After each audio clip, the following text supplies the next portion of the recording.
তেওঁৰ বহীখন মোক আগবঢ়াই দিয়ে কবিতা লিখ। সেই কবিতাটো আমি লিখিলোঁ আজি মৃত্যুৰ তেখেতৰ 4-5 মাহ আগতে।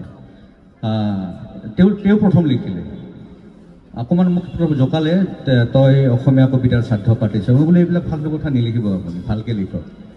তাৰপিছত সিদিনা হেৰি আছিলে, অমৃত প্ৰবাহতো আছিলে, তাত কিবা গানৰ চুক্তি কৰিব আহিছিলে। মই যোৱাৰ কাৰণে সিহঁতক খেদি দিলে, 6জনী ছোৱালী আছিলে, বোলে তহঁত যা, পিছত কথা পাতিম। তেতিয়া তেওঁ মোক বহীখন আগবঢ়াই দিলে, তেওঁ নিজে লিখিলে, এদিন তোৰ দুখবোৰ মোৰ, মোৰ দুখবোৰ তোৰ, এদিন মই তোৰ ফুল হৈ যাম।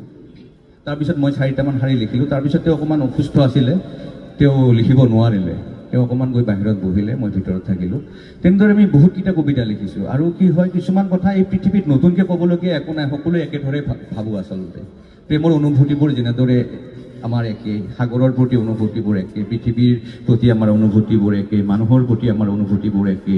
গতিকে মই ভাবোঁ এইটো খুব অসম্ভৱ নহয়। কিছুমান কথা আমাৰ এটা পৰ্যায়ত মিলি যায়। কিছুমান কথা আমি সদায় বেছিভাগ মানুহে একেবোৰ কথাই ভাবি থাকোঁ ন, জীৱন সম্পৰ্কে, প্ৰেম সম্পৰ্কে, পৰিয়াল সম্পৰ্কে একেবোৰ কথাই ভাবি থাকোঁ। আচলতে এটা গণ্ডিতে থাকোঁ, তাৰ মাজৰ পৰা কোনোবা ওলাই যায়, তেওঁ শ্ৰেষ্ঠ হৈ পৰে।